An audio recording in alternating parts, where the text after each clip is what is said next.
नमस्कार, आदाब, सत श्री अकाल। Founder story with Himanshu Chhabra में आपका स्वागत है। आज बात करेंगे एक ऐसी कहानी के बारे में जिसके काफ़ी अनसुने किस्से हैं।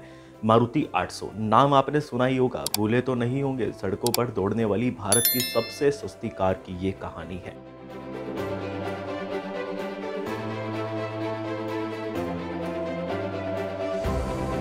देश में सबसे सस्ती कार लाने का सपना संजय गांधी ने देखा था और मारुति उद्योग लिमिटेड का ये कॉन्सेप्ट लोगों को पसंद आया और लोगों की ड्रीम कार बनी मारुति 800। जून 1980 में एक प्लेन क्रैश में संजय गांधी की मौत हो गई, लेकिन उनका ये सपना सच होता चला गया। 1983 में संजय गांधी के जन्मदिन पर ही कंपनी ने पहली सबसे सस्ती कार मारुति 800 को लॉन्च कर दिया। ये कहानी करीब 4 दशक पहले की है और इसी के साथ ही आपको बता दें, उस दौर में ये कार सबका सपना बन चुकी थी। सब यही चाहते थे कि हम मारुति 800 कार में घूमें। और इसी के साथ ही आपको बता दें, मारुति उद्योग लिमिटेड के नाम से शुरू हुई कंपनी मारुति सुजुकी ने सबसे सस्ती कार लॉन्च कर दी। ये कंपनी भारत सरकार और जापान की सुजुकी मोटर कंपनी के बीच एक ज्वाइंट वेंचर के तहत शुरू की गई थी। 2 महीनों में ही रिकॉर्ड तोड़ बुकिंग हुई। मारुति सुजुकी ने 9 अप्रैल 1983 में कार की बुकिंग शुरू की और महज 2 महीनों में ही 8 जून तक करीब 1,35,000 कारों की बुकिंग हो गई। देखा जाए तो आज के स्टैंडर्ड के हिसाब से यह बुकिंग काफ़ी बड़ी थी। कंपनी ने अपनी पहली कार को मारुति 800 के नाम से ही बाजार में उतारा, जिसकी कीमत उस समय सिर्फ 52,500 रुपये थी। यह कार ना सिर्फ अपनी कीमत के लिए फेमस हुई, बल्कि इसे चलाना भी आसान था और इसका माइलेज भी उस वक्त की गाड़ियों की तुलना में काफ़ी अच्छा था। मारुति सुजुकी ने 14 दिसंबर 1983 को मारुति 800 की डिलीवरी देना शुरू कर दिया। 14 दिसंबर का ही दिन इसलिए चुना गया क्योंकि उसी दिन संजय गांधी का जन्मदिन होता है। खुद तत्कालीन प्रधानमंत्री इंदिरा गांधी ने पहले 10 लोगों को कार की चाबी सौंपी।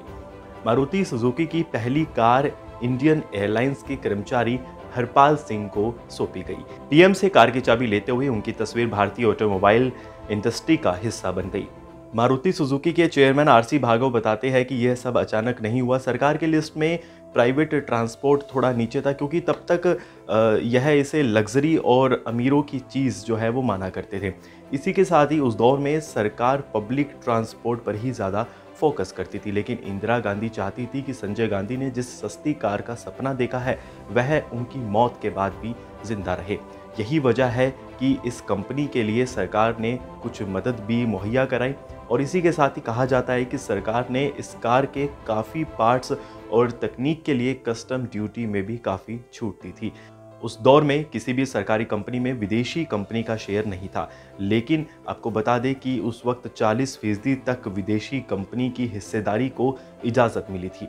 वैसे तो किसी ने भी नहीं सोचा था कि संजय गांधी ने जो सपना देखा है वह कार लोगों के बीच इतनी लोकप्रिय हो जाएगी कि 31 सालों के बाद भी वो बाजार पर छाई रहेगी। आज भी मारुति सुजुकी की कारें लोगों को खूब भाती है, लेकिन मारुति 800 कुछ साल पहले 2014 में बंद हो गई थी। इन 31 सालों में कंपनी ने करीब 27 लाख मारुति 800 कारें बेची।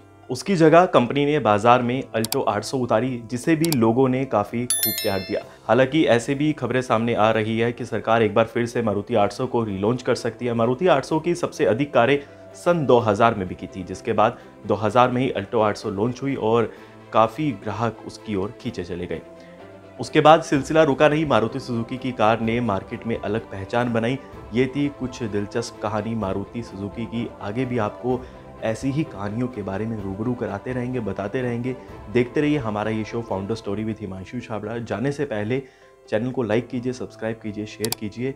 सेफ रहे, सुरक्षित रहे, अपना ध्यान रखें। धन्यवाद।